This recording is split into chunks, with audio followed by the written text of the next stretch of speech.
Magandang araw mga kaibigan. Bigyan natin ng reaction opinion itong post Mi Pilipinas. Title, If Rubio, U.S. Secretary of State, Marco Rubio. If Rubio succeeds, what will happen to Duterte who is in the ICC custody? Question mark. Secretary of State Marco Rubio is leading a campaign by the Trump administration to diplomatically isolate the ICC. He even pressured other countries to withdraw from the ICC and cut financial support. The ICC threatens U.S. sovereignty because it could target Americans. The U.S. has never been an ICC member. Rubio wrote that the U.S. will use all methods at their disposal to dismantle the ICC brick by brick if necessary. Wah, talaga. So, Rubio vows to dismantle the International Criminal Court brick by brick. Building ba? So, sana magtagumpay itong kampanyang ito ng US government. So ano ang epekto nito sa ating minamahal na Tatay Digong? Para sa akin, this is a good development for Tatay Digong. Kasi ang trophy ngayon ng ICC kaya hindi nila ma-release o whatsoever ang justification ng ICC na nandyan pa rin sila, kailangan nilang makatanggap ng suporta from member countries dahil nandyan former Philippine President undergoing trial. So it will be a very long years of trial bago magkaroon ng final na decision ang kaso ni Tatay Digong. Ako, naniniwala ko na mahina ang ebidensya laban kay Tatay Digong. So ultimately, mananalo siya, maa-acquit siya sa charges laban sa kanya. But the problem is yung napakatagal na trial. May edad na siya. 81 years old na.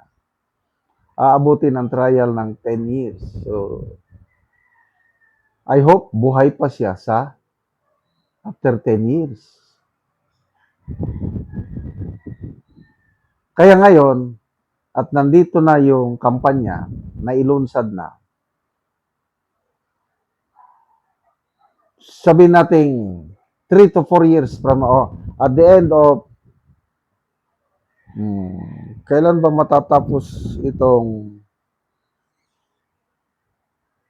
Trump administration? 2024 siya nanalo, ano? 24, 25, 26, 27, 28. By the end of 2028, madismantle na ng US government. Mapahina na nila ng husto ang ICC. Hindi na makagalaw ang mga judges dahil wala nang isweldo sa kanila, wala nang isuporta sa staff. Team up, wala nang empleyado, hindi na nila mapipilitan ang ICC na i-release. Wala na silang ipakain sa i-release si Tatay Digong. So, to me, this is good news para sa atin na nagmamahal kay Tatay Digong. Sana magtagumpay ang US government. Tingnan mo, ang daming 8,200 ang nag-react. 6,500 ang nag-like, 1,200 ang nag-love. 283 lang ang tumatawa. Wala pang 1% ang hindi naniniwala o hindi masaya sa pahayag na ito ng US government. Basa tayo sa mga comments. According to experts, sabi ni Mi Pilipinas, if the US succeeds in isolating the ICC financially or politically, that doesn't automatically cancel Duterte's ongoing trial. Rubio's campaign targets the ICC as an institution, not individual cases. Moreover, there is no evidence that Trump is intervening to secure Duterte's release. No UN plan to rescue Duterte from ICC custody and no statements from Putin or Russia. Sige lang. Kaya lang, kung wala na ngang isweldo sa mga judges, paano pa sila magtrabaho? Kailangan naman na voluntary ang kanilang Wala nang isweldo sa mga guards. Wala nang ibili ng pagkain. Eh di mapipilitan silang Kasi financially wala nang susuporta sa Ano pa? Erwin Lagare, that is actually possible if all member states withdrew from the Rome Statutes and stop their funding at once. Erwin Lorente, the Netherlands will release Duterte. Sabi ni Jeronimo, if the UN succeeds, even if it won't directly affect or influence PRRD's case, when the judges of the ICC feel the brunt of ICC's financial position, there's going to be a melee among themselves for self-preservation. Sabi ni Roberto, I welcome his efforts and would like to see him succeed in dismantling the ICC. Okay. So ipagdasal po natin. Baka ito na yung blessing in disguise ni Tatay Digong natin. Salamat mga kaibigan sa inyong pag-suporta sa channel nito. Nakakatulong kayo ng malaki sa tribong Talandig ng Bukidnon dahil ang income natin sa channel na ito is pantulong sa tribo. Namimigay tayo ng libreng yero at pako para makapagpatayo sila ng mas maayos na tirahan. Panoorin nyo ang video nito. Ako diri sa balay ni Nick Jan Andamon nga taga Barangay Tikalaan, Purok 3, San Alahay, Talakag, Bukidnon. So muna ni ang itsura sa iyang atop nga mga dagko na og buslot. So muna ni ang pag-atupan karon sa gitabang nga yero sa iya ha.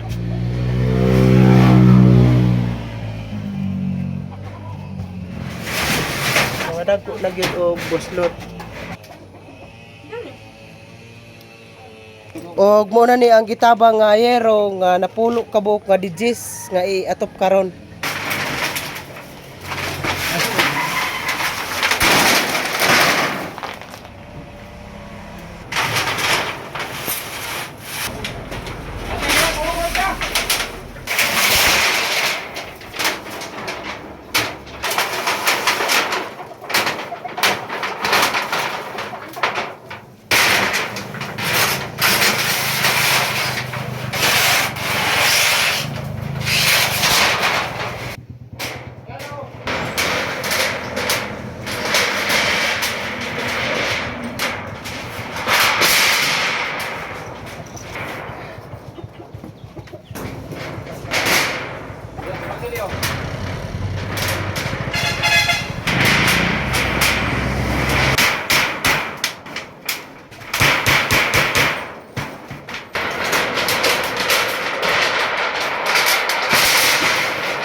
O karon naman na gyud sa pag-atop ang ginatabang nga hero.